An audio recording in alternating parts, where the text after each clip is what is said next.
You've eaten Gotham's wealth, its spirit, but your feast is nearly over. This is not my home. It's an operating table. And I'm the surgeon. Why aren't you laughing? From this moment on, none of you are safe.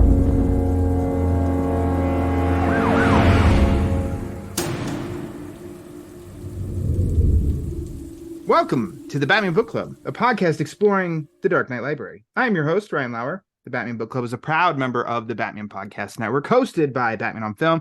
Just go to batmanonfilm.com, click on podcasts, and you'll find the Batman Podcast Network that has a whole list of other Bat-related shows that also like to dive into other nerdy subjects that we all, yes, you, Peter Vera, love to frolic about in our free time. And the Batman Book Club is also on Patreon. If you like what's going on with the show, you want to help support the show, keep the generators running in the Wayne Manor study, just go to patreon.com/thebatmanbc. Thank you for listening to episode 145, Two-Timer. Joining me, first off, he's making a return to the show. This is his third appearance on the show. It's the one and only Tim Rooney. Tim, welcome back. Well, thank you for having me back. It's one of those things that were like, we have to do another episode, and be like, yes. ... Yes. It was mostly scheduling and like trying to figure out what to do, and I'm so glad that not only to be back on the show, but with another co-host and to talk about this story specifically. Yes, another co-host, because things really lined up for this episode, and this is his first time on this show, and the three of us have been talking for quite a while on the interwebs. He has a voice that is familiar to John Carpenter's hometown on the radio waves. It's one Preston Willis. Preston, welcome to the Batman Book Club. Oh, buddy, I'm so happy to be here among great friends. Yeah, my first time, man. So thank you so much. It's been a long time coming, and I don't want to spoil anything, but we're talking a really good book today. Yes, one I really enjoyed. It is a great story. It's a good story, but we can't get to that yet because Tim has been through this many times ago, but this is your first time on the show. So we have to know, what is your favorite Batman story? Oh, man, my favorite Batman story. Can I be like super basic and say The Long Halloween? Can I just give you that?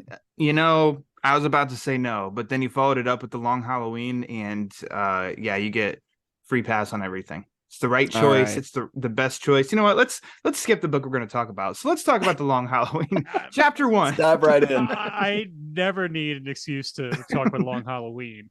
And Preston, I know you said you're going to be super basic, like Dark Knight Strikes Again. You're like, oh wow, all right. Then I lean forward, like, do tell. I mean, it's not a complete like write off. I'm like, intrigued. Lean closer, okay. Whereas Long Halloween, I just kind of sit back, kick the feet up, and I'm like, yeah, that's about right. Like Antonio Banderas on the meme or the GIF, just hit yes. It. No, it is, but good choice. Good. Thank choice. you. There's no wrong answer in this. And Tim, I still think that you have I almost want to say like the most I don't know how to phrase this, unique choice when I asked you this question in 2020 when you were first on the show. Well, because you gave me such leeway, because you said story, you didn't say comic, you didn't say movie, that's correct. You said story. I mean, I imagine there's probably some trading cards out there from like a few decades ago that tell a story that I can imagine somebody picking those. So, I imagine I'm not going to be the most unique one. I have a feeling a new guest will say something very out there that'll make you go, huh, I never thought of it like that. So if anybody doesn't remember, and Preston, if you're unaware, Tim's choice was Mask of the Phantasm. Oh, okay. Now that's unique because it's a movie, but I said to Tim, I was like, wait, when I said a favorite Batman story, because I didn't want to cap somebody off and say like comic story, but maybe there's a Batman novel that somebody's like, this is my favorite Batman story, is this novel. So I kind of left it open like that. And then Tim fires away with a wild card and says Mask of the Phantasm. I'm like, well, there is a comic based on the movie. There is a novelization of the movie. There's a script of the movie. It counts. It's a story. It counts. Yep, it's a story. If I really wanted to be pedantic, I'd be like, yeah, Batman Arkham Asylum, the video game. Yeah. I'm pretty sure there were scripts for that too, so it counts. It all counts. Got it. Excellent, guys. Well, I don't want to waste any more time. Not that we were wasting time at all to even begin with, but I'm ready to just dive into the main event of this here episode and this discussion. I'm talking two-timer.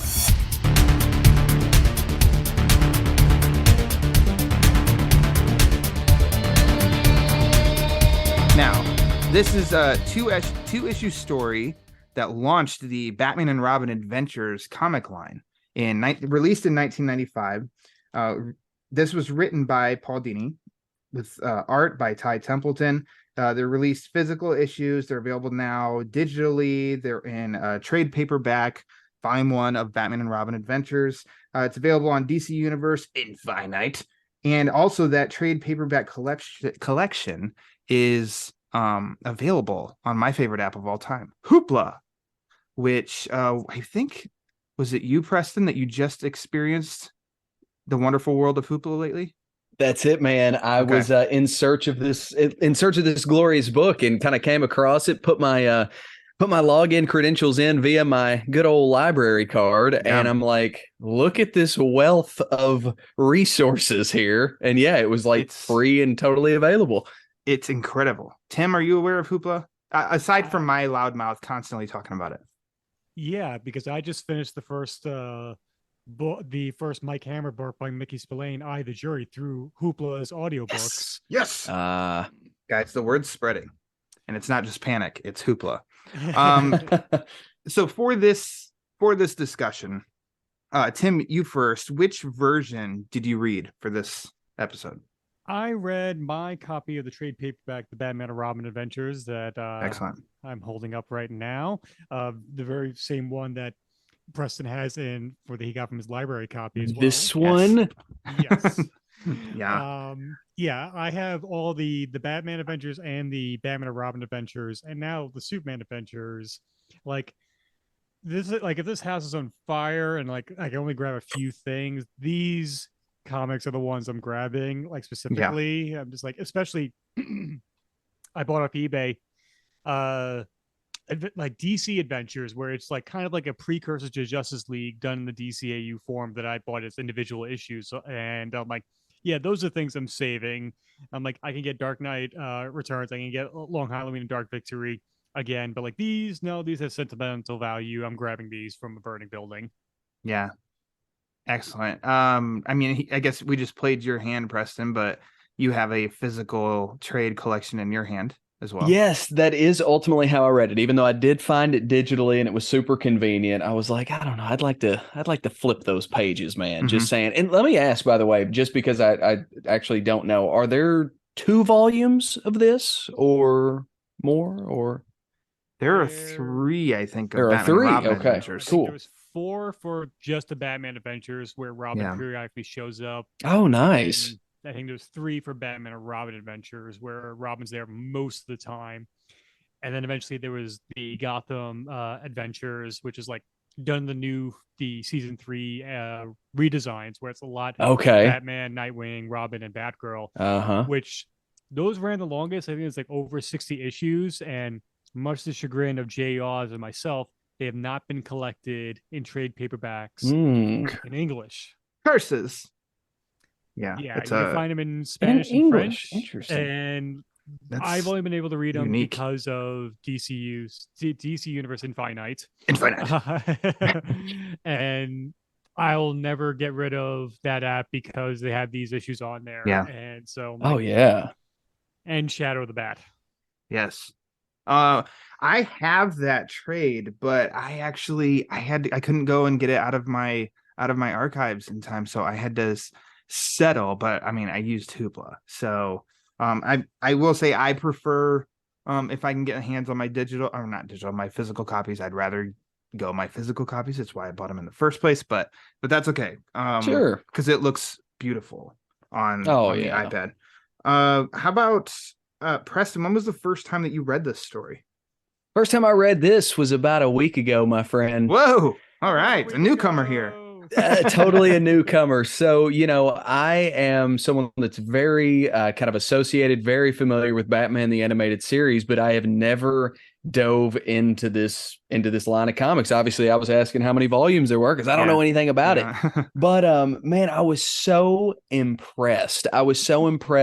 Because it literally feels like the most perfect translation from off the screen to on the page. I mean, you obviously have a lot of the same people responsible, and Dini kind of writing this story. The artwork is insanely good, and it just lines up so perfectly. Right now in the background, I've got the Two-Face two-parter on from BTAS, and it's just it's so perfect, man. And yeah, I loved it. And honestly, I couldn't stop. We covered the first two stories. I couldn't stop after that. I'm just going through this thing. Good. We've created a monster here. Yeah. Well done. We've created a monster. How about for you, Tim? When was the first time you read this? I guess this is maybe 2 or 3 years ago, because also fellow podcaster Brendan Lowe, he's the one who first introduced the idea of these comics to me, because he brought them up on Holy Badcast numerous times. And I'm like, Batman Adventure Comics, what is he talking about? And then a quick Google search leading to a Wikipedia article later. And then I found my new drug addiction. And so I'm like, and I started collecting these. And you're right, Preston. This is like the most perfect distillation of that show in print form. And since like so many people could argue like, oh, this is maybe one of the best distillations of this character, it's like, oh, it's even like, if you can make something imperfect even better, that's what these kind of comics are. Is because I think there's you get away with some stuff a little bit more. Like, you can see them actually connect with a punch. You can see them actually jump through a window, break glass, people smoking cigarettes and what have you. And yeah, it's just a really, really remarkable series of comics, and I'm glad these have been a part of me for a couple of years now. Yeah.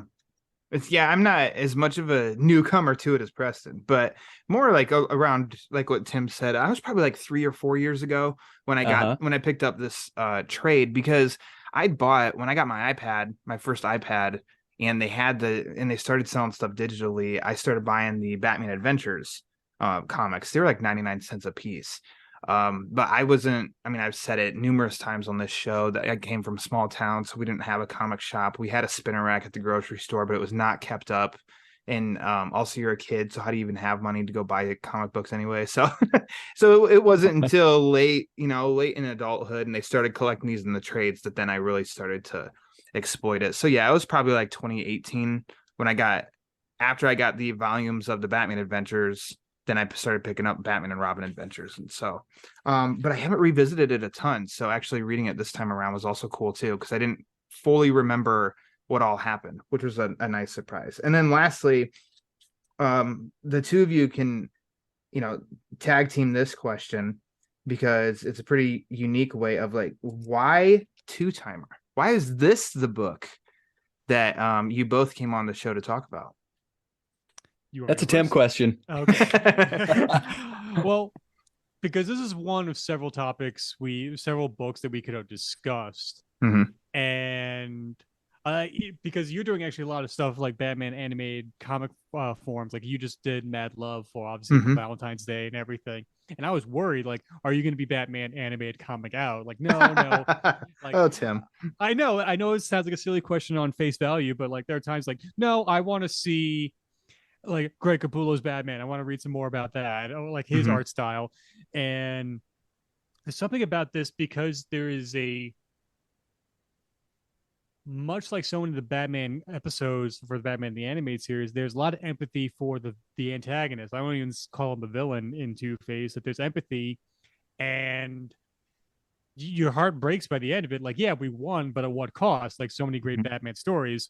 And the fact that all this comes out because the Joker was bored is just even more like, because that's how I like to think of the Joker. Like, yeah, he can have these great machinations of evil plans, but a lot of times he's like, he just sees an opportunity. He's like, you know what? I'm going to mess with this person.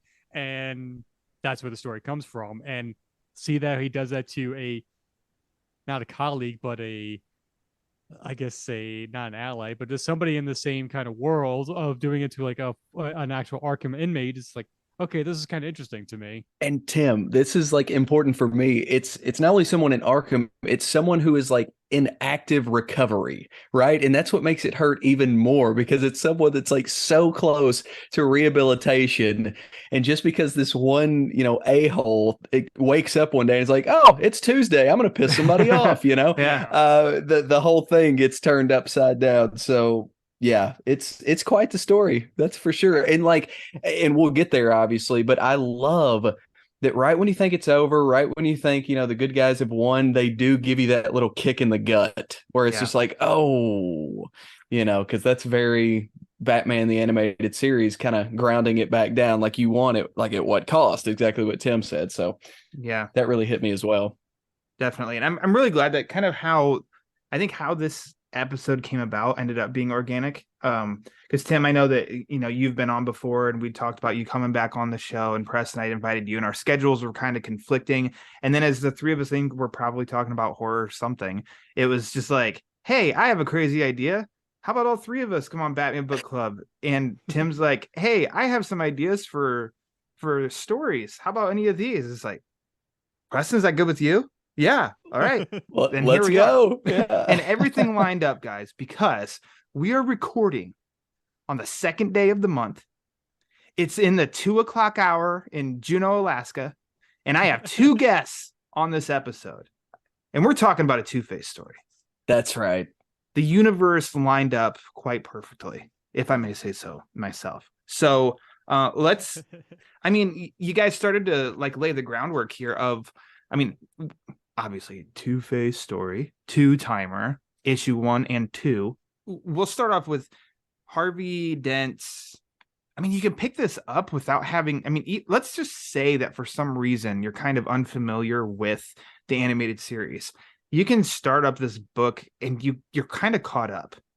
This guy's going through rehabilitation. His lady love and his best friend are constantly showing up weekly for these meetings for his rehabilitation. His best friend, Bruce, is funding the rehabilitation. Harvey, it seems, is on the cusp of having that breakthrough that he's going to be Harvey fully again. And then, because it's a Tuesday, Joker's bored and just decides to F with it and F it all up. I'm seeing, and I don't know, because I haven't asked David Goyer or Christopher Nolan, but it's almost like I don't know that they ever referenced this in any way whatsoever. But as with I think, man, there is a lot of really great comparisons with that movie that's right behind Preston's head on this video, The Dark Knight, and stuff. All Joker. You need is a little push, Ryan. Yeah. All you need is a little push. That's all you need is just a little push. And Joker's interference, and Tim, you already said it. And the greatest thing is because he's bored. It oh my Lord, is that not Joker? Yeah, I think Paul Dini said it on a Batman ages ago. It's probably 10 years ago, this episode, but how he describes Joker in his mind, he is the schoolyard bully where he loves to torture or make fun of somebody at their expense. And he'll get the immense amount of joy out of it, including killing somebody to get a laugh. The only thing he never wants is a joke on him. And that's why, when a joke is turned on him, you see some of the best episodes of the Batman animated series where it's a Joker's favor, how his comeuppance in the end by the person he's torturing. It nearly blows him up in an alleyway, and Joker's screaming for Batman to save him. Or Joker's wild when they appropriate his image for a casino, pretty much for an insurance scam, but it works because Joker wants to run hog wild and destroy the place. And the fact that Joker just sees oh, something nice is going on over there. I shouldn't. Oh, I should. And really goes a mess. He turns the dude's life upside down, and then resulting in several buildings being destroyed in the process. It's crazy, but it's perfect. Preston, I assume that you're a big fan of the animated series. Oh yeah, for sure. Okay, but this is your first dive into the comic. And I know you kind of touched on it already. But were you in that world instantly, especially when they're in Arkham and you're hearing, because I mean, you know, there's so many episodes that do have Two-Face. Every episode has Conroy as Bruce Wayne, and then Joker is Mark Hamill. Hearing that when you get in that episode, are you just hearing their voices narrated all for you? Oh, dude, that's why I think it is like the most perfect translation to the page, you know, from the screen, because not only do you hear their voices, but if you're like us nerds, we're listening to the score for the Batman the Animated Series in the background while we're reading, and so that's even like that's hitting home even more. So it just feels perfectly at home. I mean, this thing's like a warm blanket right here. This book is very comfortable. And I took a screenshot. I was listening to the animated series soundtrack. I had it on shuffle, and I was like, oh my gosh, look at, and the one that popped up was oh my gosh, I deleted it, what it was called, but it was a Harvey Dent track. Oh yeah. As I'm reading the story, and I'm like, are you kidding? The first two-parter, his like that episode where he turns. Yeah. And I have it right here. Let's see. I'm opening it up because I'm a nerd. I can't help it. Batman tracks Dent. Yeah. So like, that was great. The little things that just get me all giddy. So the sequence of events is Joker planting this seed of what's really going on between Bruce and Grace. It wasn't a huge deal by any means, but it was interesting to me that they created Grace Lamont in this universe rather than just Gilda. But also, it's not like it's ever been something that it's like really like bugged me. It's just like, some of those like interesting, because Gilda, I mean, I just pulled it up just to double check. I mean, she made her first appearance in the 40s. So it's a character that has been around, you know, and linked to Harvey Dent / Two-Face. So the fact they went with somebody totally new, but also like still, it's kind of like, yeah, whatever. Still get the point. Like, still nails the point.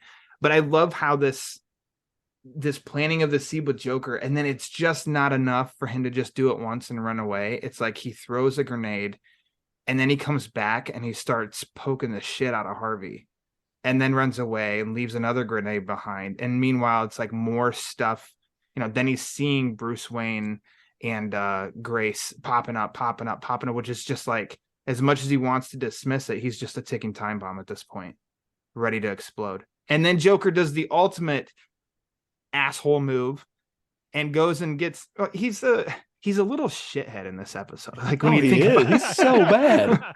Bad. He's such an instigator. And I love the playfulness of almost like he's an ass. Like, I guess you could say that asshole is like Bugs Bunny kind of can be an asshole, but even like I was gonna say an a-hole version of Bugs Bunny in this, and how he's like, you can hear like him taking off and exit stage left, and you see like the leftover smoke and stuff. Yeah, but Bugs usually does that in retaliation. Exactly. Yeah, he's like not. Yosemite Sam or Elmer Fudd will do something to him, and Bugs is like, "All right, then he's a stinker." Yeah, he's not a stinker to start everything. Yeah, that's a good point. So that's how I feel like he's a little different from Joker. Also, he's not trying to allege breaking up of a guy and his friend and his girlfriend, but you know, he plants this idea. Then he goes and he steals a phone, and then he sets up, in which at first I wasn't really sure who he was talking to. I don't know if it felt like an indicator right away who he was talking to, but then the setup like, maybe this is the one that throws Harvey over the edge. And getting Harley at this event that Bruce invites Grace to, in which Grace almost, it's like, I think it's a slightly weird moment where she's almost kind of alleging with Bruce of like, I don't know, Bruce, you know, kind of like, if you and I could have been some sort of thing. And he's almost drawn as if he's like a stern, like, Grace, like, no.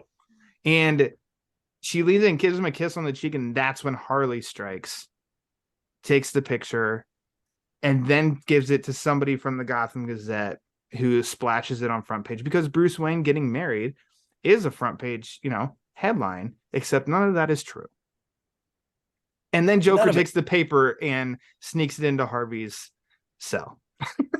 And I want to say, not only sneaks into the cell, like is like bouncing like a school child to go show him. Like he's so excited for him to see what he's kind of put together. And speaking of like hearing the voices, by the way, when Harley goes to get that picture, it cracks me up because not only can you hear her voice, but Batman and Robin obviously immediately are like, whoa, we know that voice. Like and immediately like try to go after it and whatnot. I thought that was pretty funny.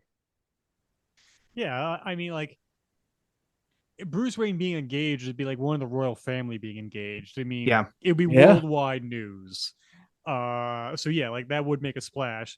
And I love the fact that like that Harley is so recognizable that she even says Puddin' at one point when she's shoving Dick Grayson out of the way, and they're like, "Oh, I know that voice," and I know everybody loves Harley as her solo act, and I do enjoy a lot of the stories with her. But there is something about when Joker and Harley are in tandem, scheming is really something to behold, and or even like something like we were saying about hearing her voice when she gets her comeuppance, and then she retaliates by screaming babies in order. Oh my gosh.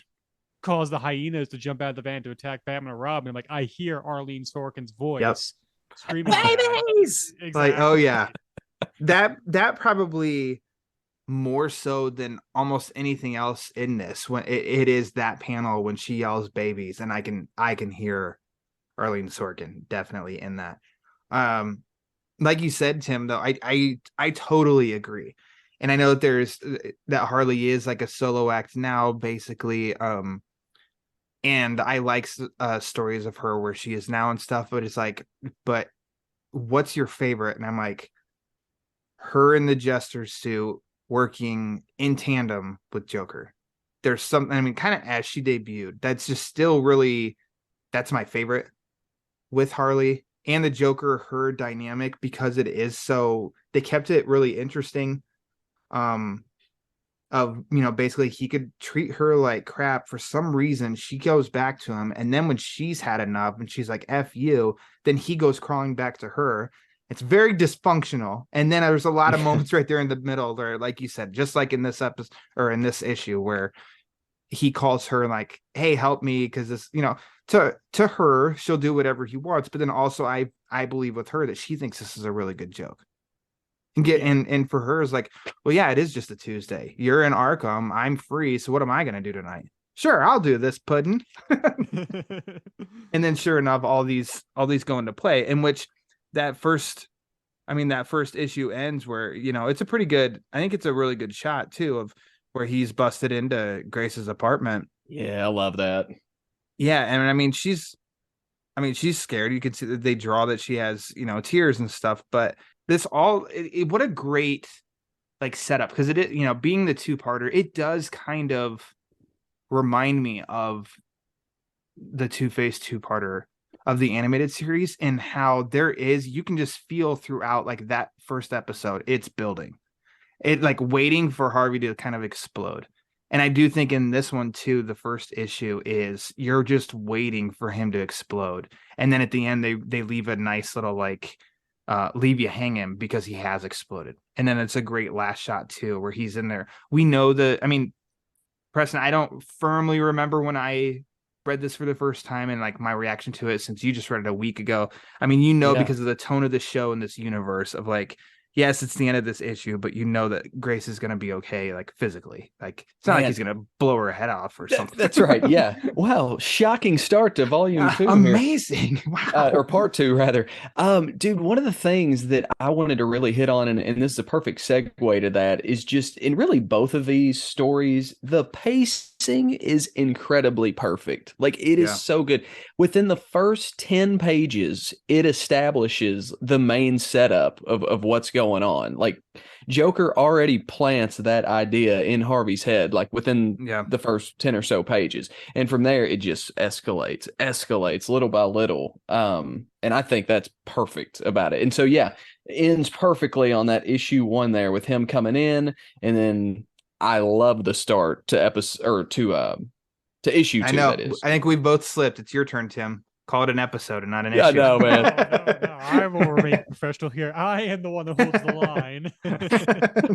But I think that's indicative to the power of these comics that you keep saying it's an issue because it's such, like we've been hammering home. Oh, it's such a pretty much, like I said, an adaptation of this show. It's like, oh yeah, Yeah. it could easily be an issue, an episode, and we would be happy with it. It's never like one of those moments like, well, I wouldn't really imagine that being on TV. Maybe violence wise, that might be a little different, but it's never like, yeah. Then all of a sudden, like, it was just like, like a really obscure character just shows up. Like, well, he would never show up on the show. Like, I'm trying to think like of a like Nort, like the Green Lantern, like Corbs. Like you wouldn't expect him to show up in an issue, and you'd be like, all right, I don't think he'd show up on the show, but okay, it's comics, we'll go with it.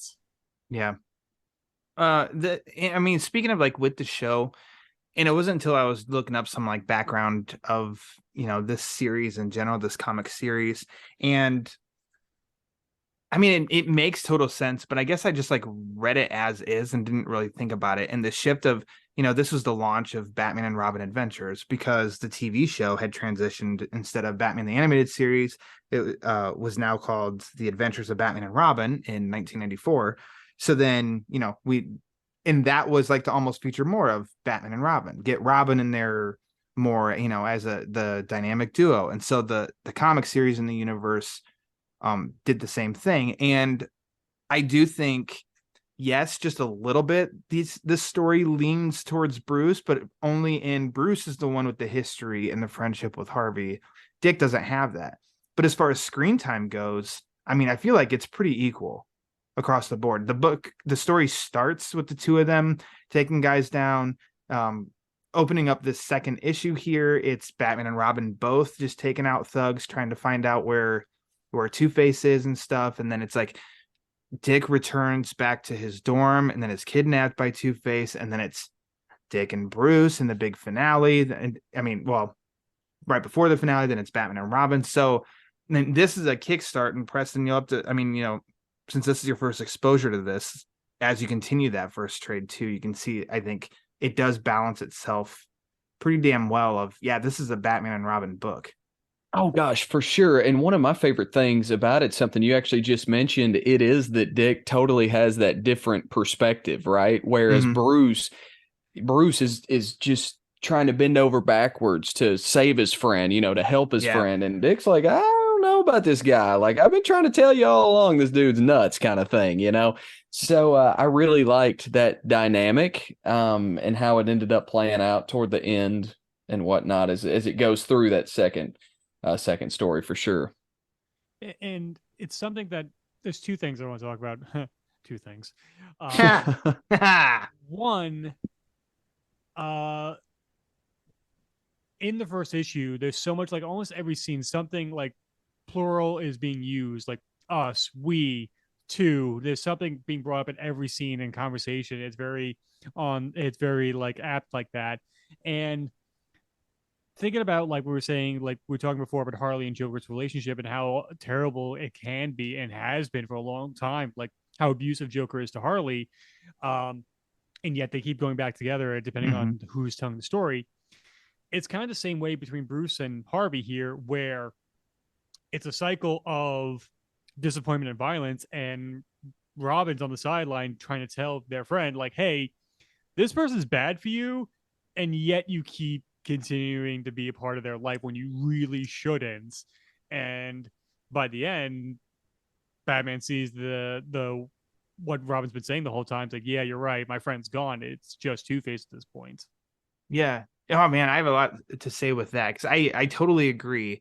And that gut punch that Preston alluded to that comes at the end of this story is very much like what you just said. And I mean, you always have Bruce / Batman as being the hopeful one of like, no, there's always a chance, Harvey's going to come out on top of this. And in the car ride in the Batmobile, Robin's kind of, this has always been, I've probably said on this show, this is my favorite Robin iteration, I think, in anything.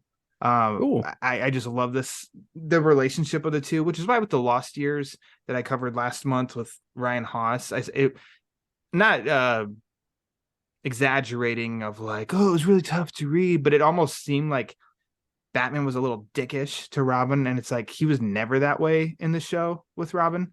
And I think I liked that a lot, that dynamic of the two with the show, and that's why Robin was my favorite, because you could just see that he had Batman's respect. But in that Batmobile ride, you sit there and you have Robin, who's even saying, if like he says, quote, think about it. If Dent was really cured, it'd take more than a little nudge to send him over. He was waiting for something like this to happen.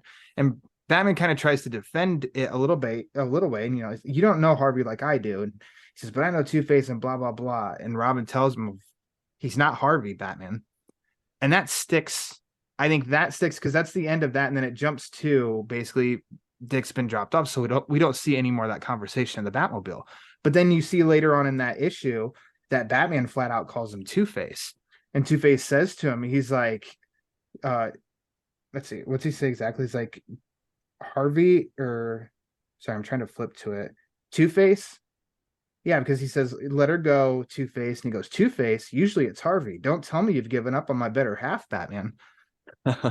That's like, to bring me to the Dark Knight. I said that there's a part in the Dark Knight in that final showdown with the Gordons, Harvey, and Batman, and there's a shift in the music that and I always credit it of like, that's the point that to me where Harvey's allies realize like he's done, like Harvey's gone at this point when a certain music track hits. And I think it might be like right when he first shoots Batman, but that's how I feel with this, because I don't feel in the animated series Batman really ever gave up on him.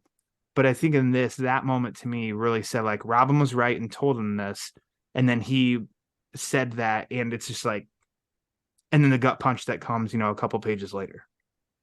God, in that, I'm sorry to revert back to the film, but it does coincide so much with this book and these stories. And I just think about that moment you're talking about where he's just gripping that gun and just screams, it's about what's fair, and that is like when it's like, okay, that flip isn't being turned back. And I think we see that happen in this story. Yeah. It's funny. Like, I know when people like to poke fun at Bale's Batman voice, the back half of Dark Knight and Dark Knight Rises, like, and when I join in that, I think of a line from that scene. I just like, you don't want to hurt the boy, Harvey. And then Aaron Eckhart's like, that's not what I want. It's what's fair. Like, oh boy, everybody, we are swinging for the fences. Yes, we're acting with a capital A, but you know what? It works for this scene. Mm-hmm.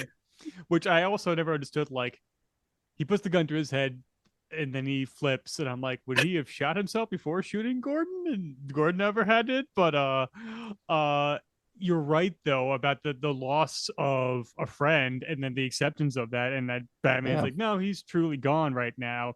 And what you were saying before, Ryan, like, yeah, there was other episodes where, like, there was the one episode where Two-Face was going to get reconstructive surgery, but the Two-Face personality planned against Harvey Dent and kidnapped his own self.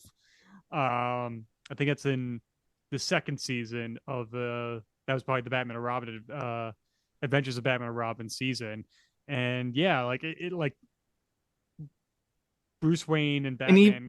And Bruce is funding that that surgery too. And Harvey, as he's starting to loop out, and he even says something about, and I don't remember verbatim, but it is something of like, Bruce has always been there, or Bruce always been a good friend, or something like that. So that's another one of that far into the show, even that far we've known Harvey Dent as Two-Face, and yet still Bruce, still there, still the friend. So I do think that, like, it's I'm not going to say that, it was a powerful moment, but I think when you really read the dialogue in this, I just think that, like, yeah, that to me is the moment in this universe that Batman's accepted of, I think he's too far gone.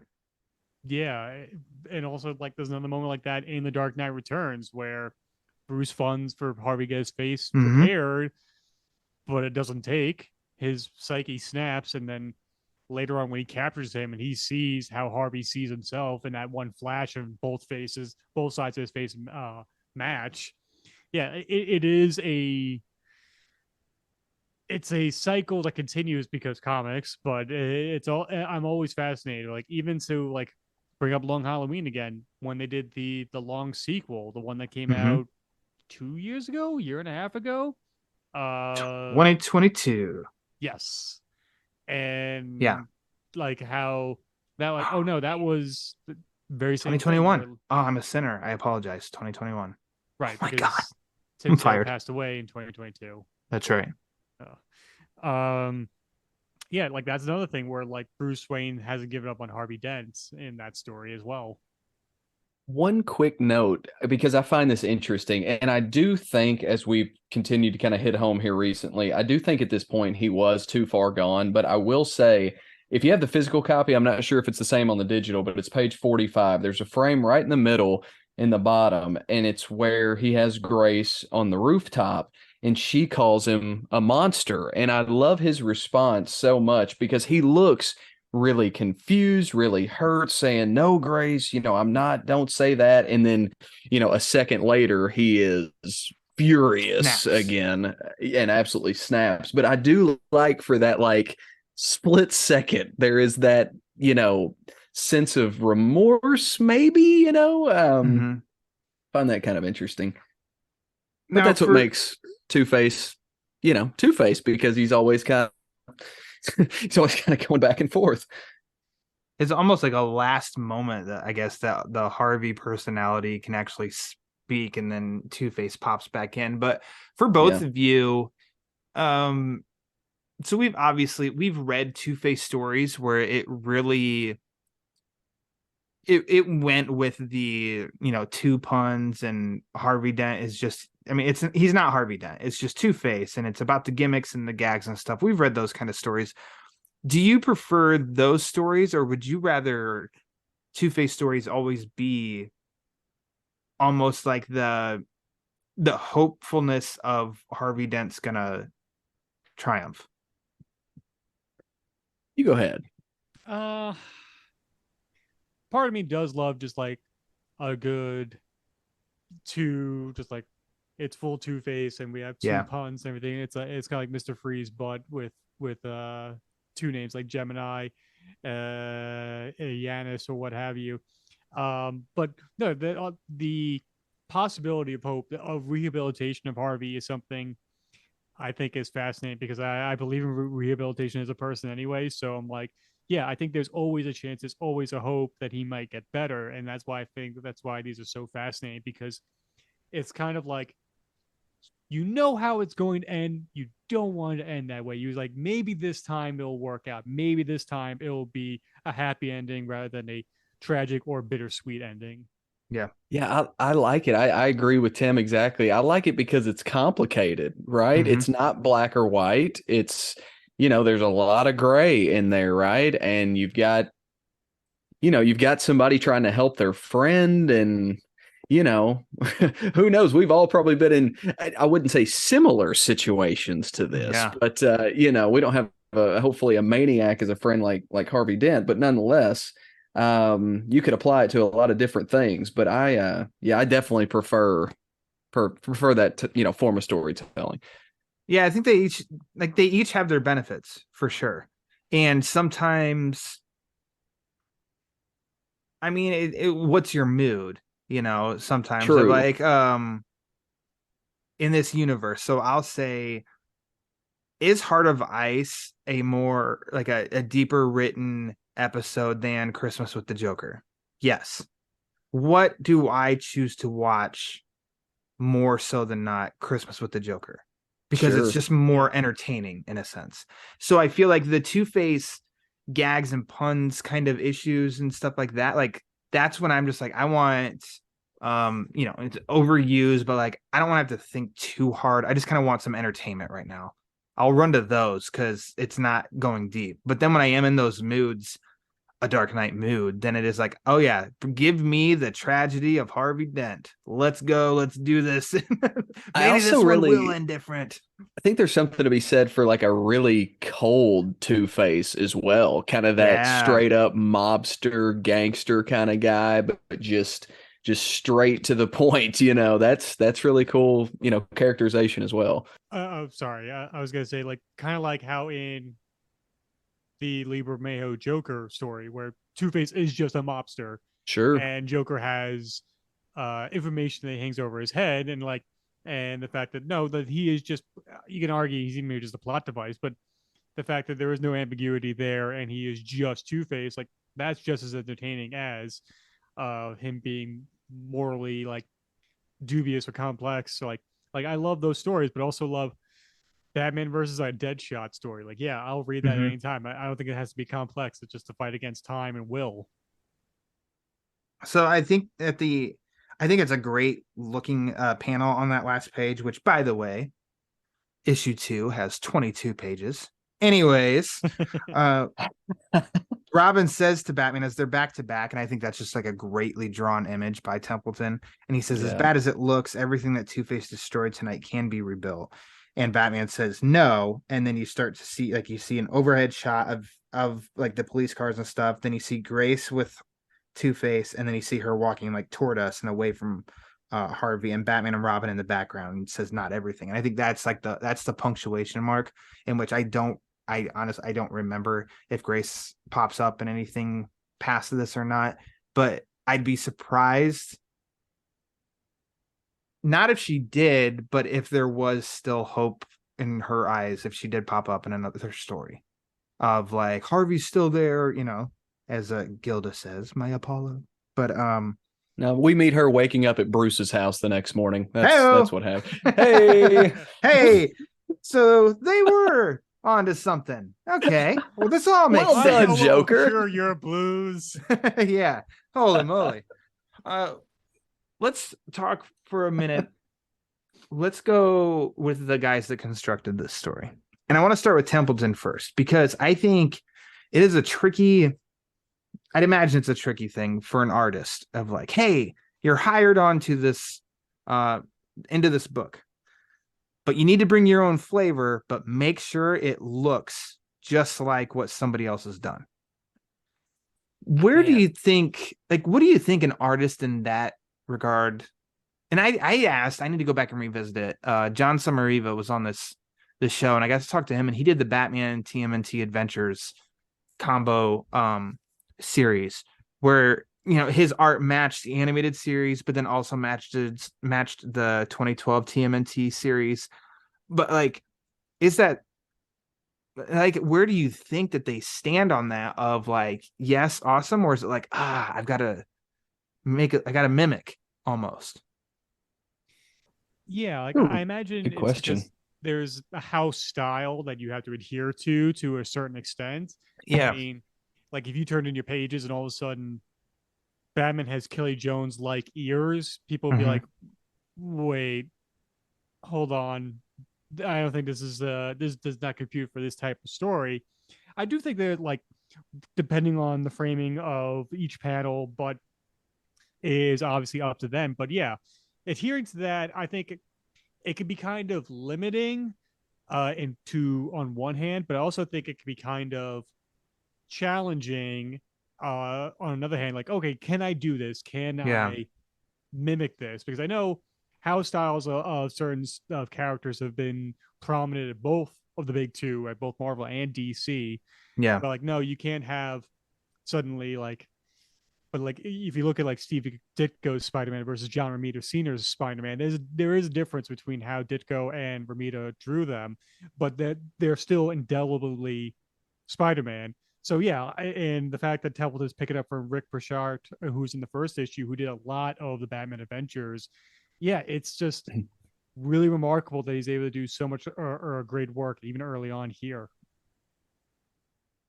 Yeah, like, it kind of reminds me of where in the film process, whether, let's stick to the comic book genre, whether it's a Marvel or DC movie, and you typically see this a lot more in Marvel, at least to this point, where they may bring in an auteur of sorts, right? But they definitely have to stick within the confines of this very established formula of sorts, for better or for worse, right?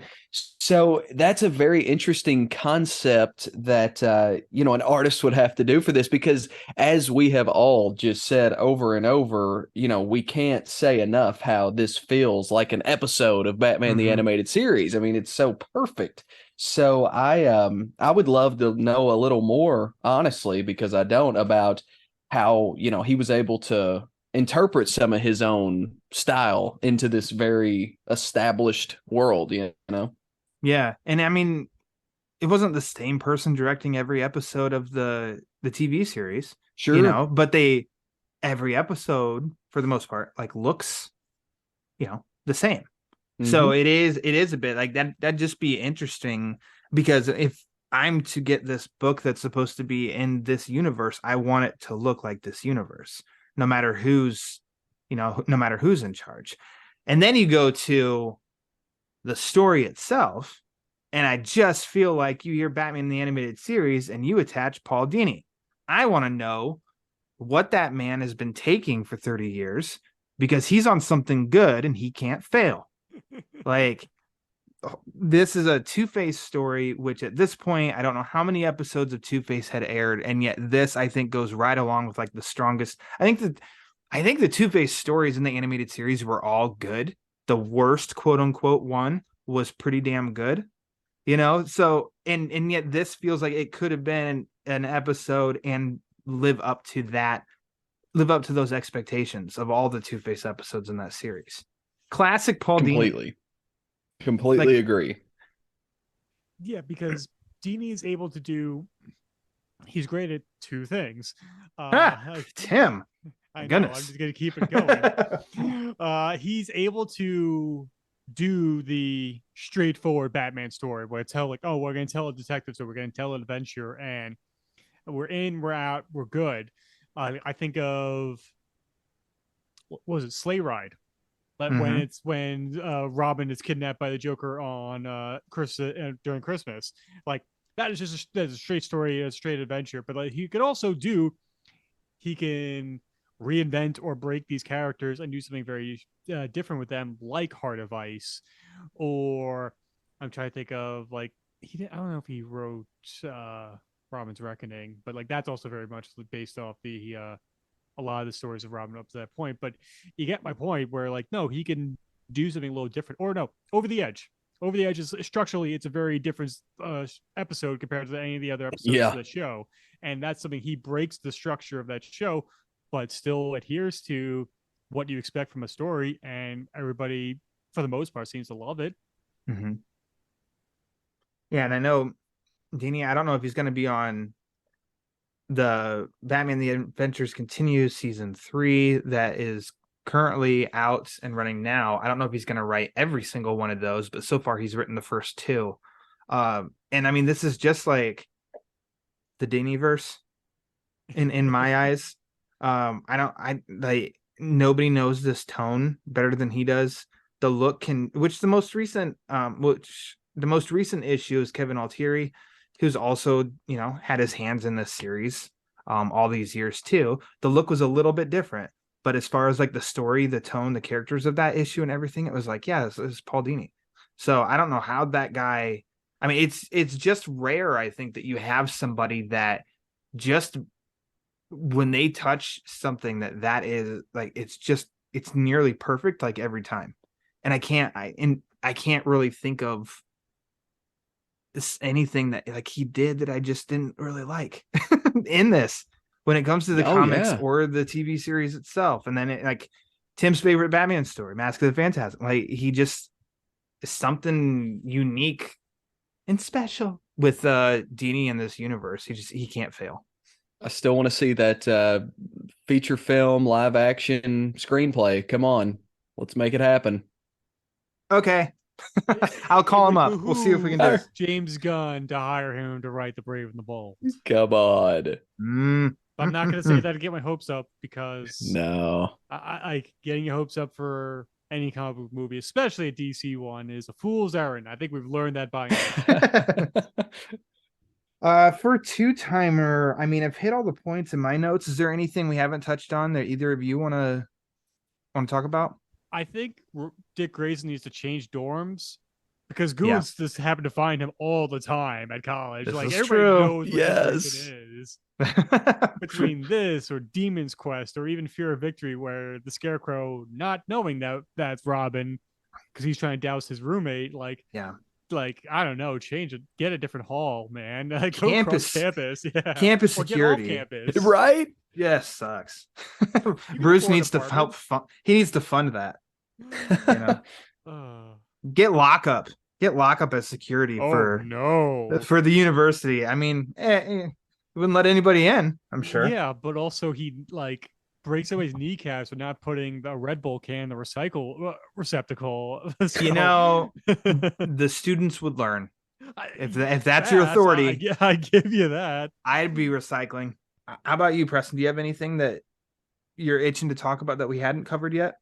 I tell you, the only thing I can really add, and it doesn't really even have anything to do with this particular story, is just the fact that I can't wait to finish this lovely, beautiful book, and I can't wait to buy it, and then buy the other 2 volumes, and then go buy like the other 6 volumes. You know, Woo! Why stop? Why stop here? I was so impressed with this, and I really did just think it was a great time. And they're easy breezy, right? Yeah. Nothing heavy. Like they're just enjoyable, light.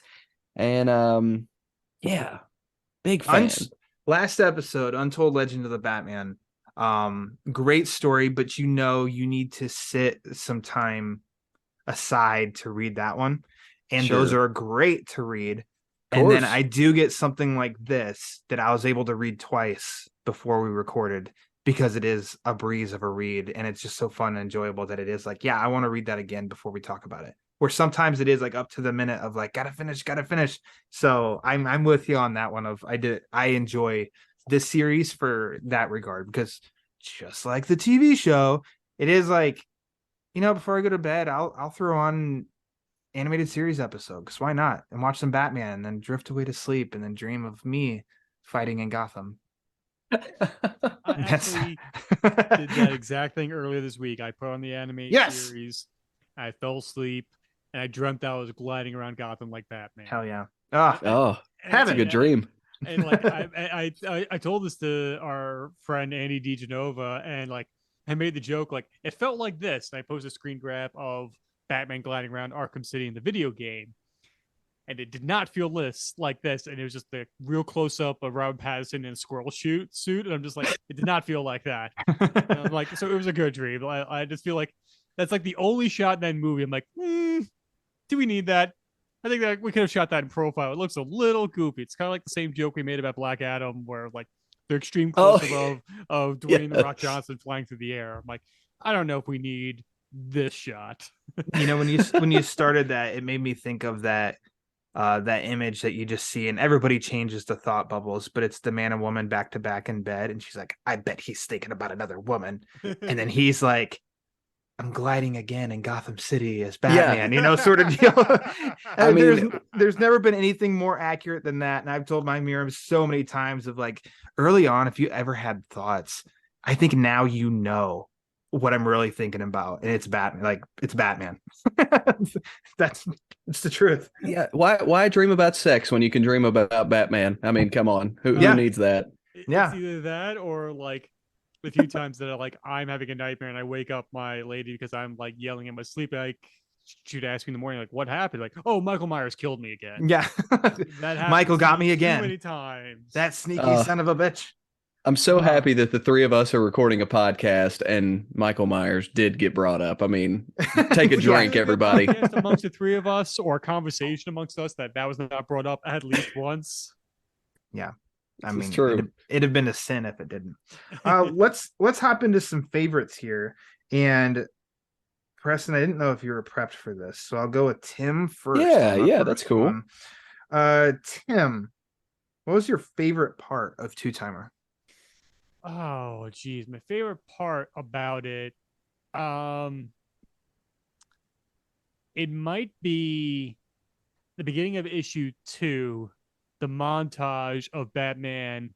A montage. Need a montage. Montage of Batman searching for Grace and Two-Face, and how it ends with just the the cheerful Robin waving at the incapacitated goons. Night. Like that's just a perfect, like that's Batman and Robin to me. Like even in the next issue, which is a Riddler Christmas issue. I don't know if you read it, Preston, or not. Yes, yes, the next one, the third one, yeah. Yeah, there's one moment when Riddler's driving away in a van. He's like, I finally got away. I finally beat them. And Robin pokes his head in upside down. He's like, howdy. And I'm like, that's Robin to me. That's Dick Grace's Robin to me. And seeing a moment like that in Two-Timer, like, yep, that's Batman and Robin to me. That's why Robin exists. Nice. Preston, what about you? Man, this is the thing I thought of immediately. And if you want to look at it again, I can't speak for digital, but physically, page 26. And, I hate to pick a Joker moment in a Two-Face special, but if it wasn't for Joker, this special wouldn't be a thing because he is the instigator of all of this. But I just love at the top, he says, gotta, if only I could speak like Mark Hamill. I admitted all bats. I knew Harvey only needed the tiniest push in the right direction. So I pushed, and we have Batman saying, why Joker? And again, we go back to the line, because it was Tuesday. And then I just love the shoulder shrug of being like, oops, did I do that? I love that so much. I think it's very, very smart, and it's so Joker, as we've established. And I mean, that right there, Joker. You are, right. Alludes to what you said toward the beginning too of, another, connection with the Dark Knight of there. Like, so I pushed, and it's right there too of exactly. Push. It's okay that you chose a Joker moment, because I will too. I'd almost say if you could string all of his moments in that first issue together, but I'd almost feel like cheating a little bit. But I think the instigating part, in which digital matches up with your physical copy, every page that you've mentioned, it's the same one digital. But yeah, how, from where it starts to him, and you see that, like, that it's, who it is when at the bottom of page 10, cards are being thrown into a purple hat. I love purple. And then you have Joker, and it just shows of like he is just bored, and then goes and looks, and then like that starts it all, because he's just bored, and then he's like, oh, look at that. Yeah, sure, why not? What I also really like the thought of, and this is just kind of fan fiction type stuff, but I like to think that he could get out at any moment that he wishes, but he's just like, you know what? Who am I going to F with today? Like, let's just, let's just do something. Like, as he says, I mean, in Grant Morrison's Arkham Asylum, like, it's the crazy ones out there. Like, the normal ones are here and here. Like, he has just as much fun in Arkham as he does out of Arkham. Oh, yeah. And you can tell. Yeah. Like, I'm reminded of two movie moments. Like, one is like going back to The Dark Knight. Like, I think of like the one Joker lines that always sticks with me is when Joker's trying to convince Harvey to become Two-Face. He says, look what I did to this town with just a few gallons of gasoline and a couple of bullets. Like, he doesn't need a lot to turn Gotham upside down. Yeah. But I also think of the Silence of the Lambs. After multiple Migs has thrown his ejaculate at Clarice when she's trying to leave, Lecter talks to him for the rest of the day, and resulting in multiple Migs swallowing his own tongue because he decided he wanted to take revenge against his other inmate. I'm like, I could see Joker doing something like that just to his fellow inmate, just for his own satisfaction. I mean, because of that scene, I mean, what you just used there too is total Joker of, you have a guy in Hannibal Lecter who has killed and eaten people, and yet for some reason, like, how dare you be so disrespectful to this woman, and then talks him into killing himself. Right. And it's kind of like, that's as messed up as that is. It's like, that's totally a joke that Joker would love and appreciate. And it goes fully with the old adage, I think, Denny O'Neil would always preach of, like, you don't know if the Joker is, gonna hug you or shoot you. You don't know. And which is why I always love that Joker included in a Two-Face story, because I just keep going back to The Dark Knight because it's my favorite movie. But the fact that Joker sees a guy who his decisions are all based on flipping a coin. Like Joker loves that madness. Loves it.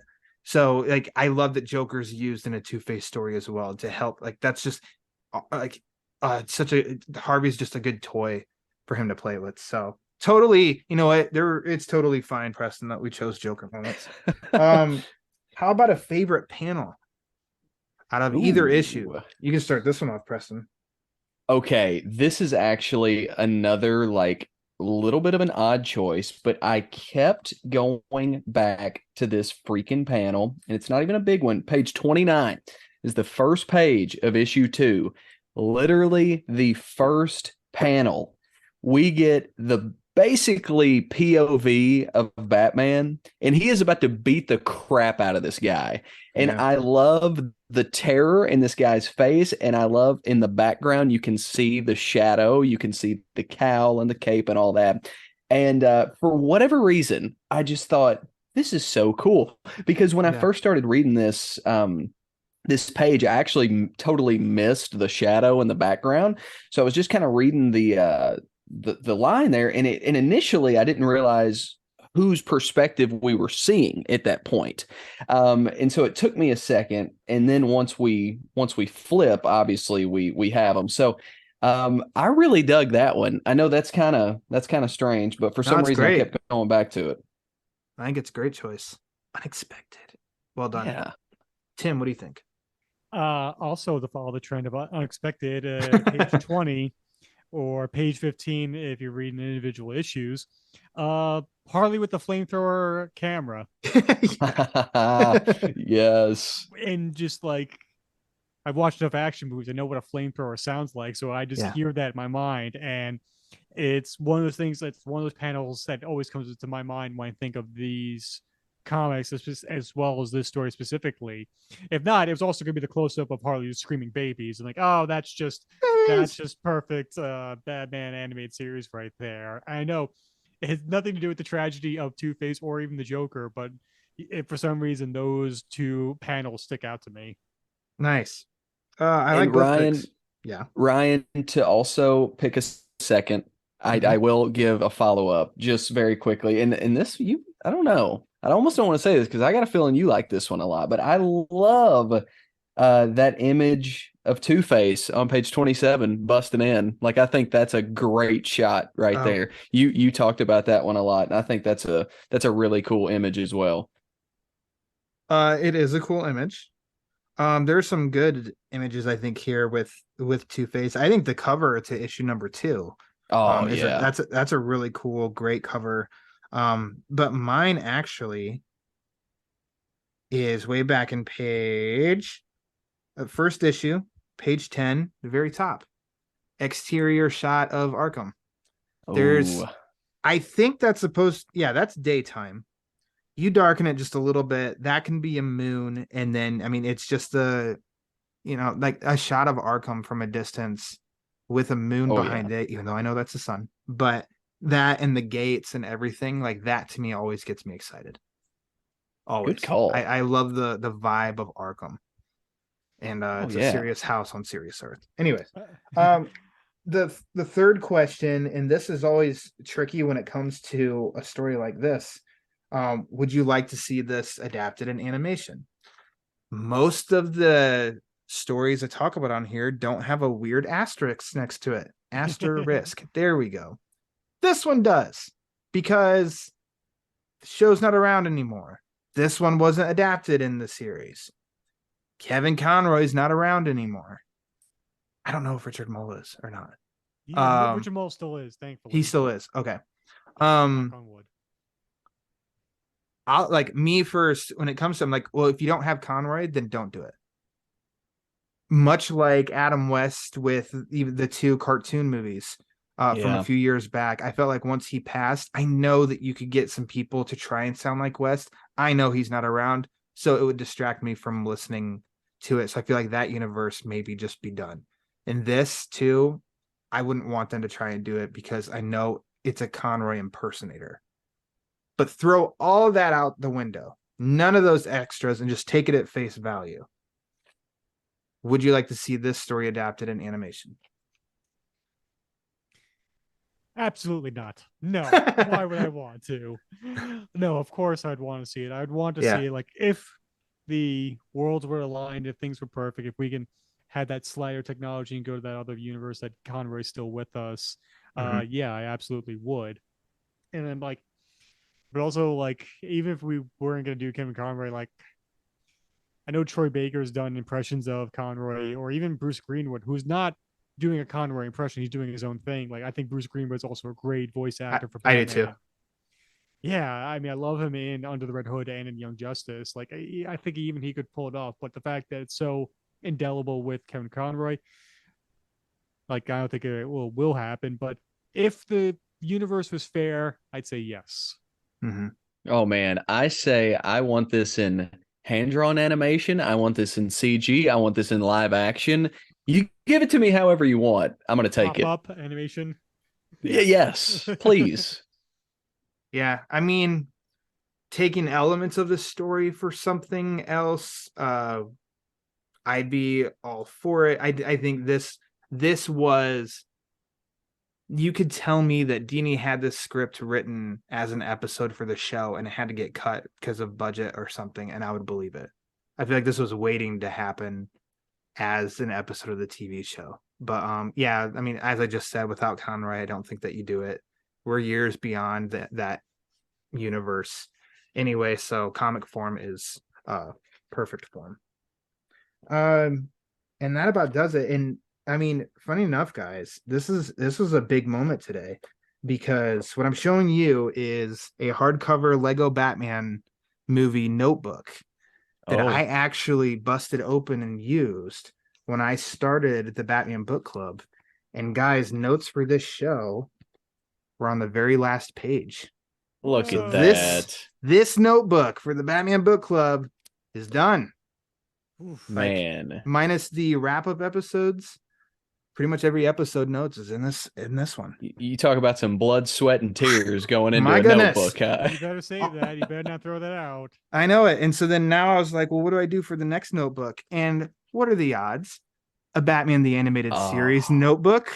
Man, that thing is pretty. Still, yeah. And I mean, it's a fun, like, padded, like, cover and back to it, and it's still unwrapping, and I've been waiting for a moment. And so I think heck yeah. Look at that. There you go, man. I'm spent emotionally. I'm so spent. So I want to thank both you gentlemen for coming on the show, talking some Batman. I appreciate it. Why don't one of you, I don't even care who, one of you just plug away. Where can people follow you? Oh, Tim, have at it, my friend. All right. I was trying to give you the bunch of gentlemen on this here podcast. You see, a bunch of gentlemen. We're so polite and gentlemen. We never get anything done. We're just like, no, after you. No, you hang up. No, you hang up.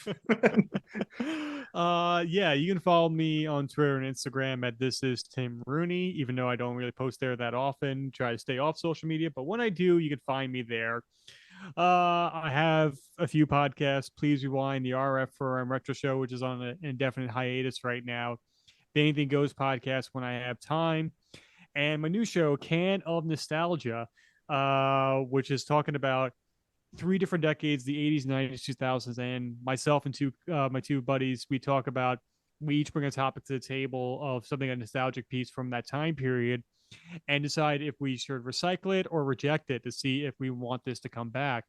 Our first episode is out right now, talking about Little Caesars partnership with Kmart, the Pure Moods CDs, as well as Cruising the USA.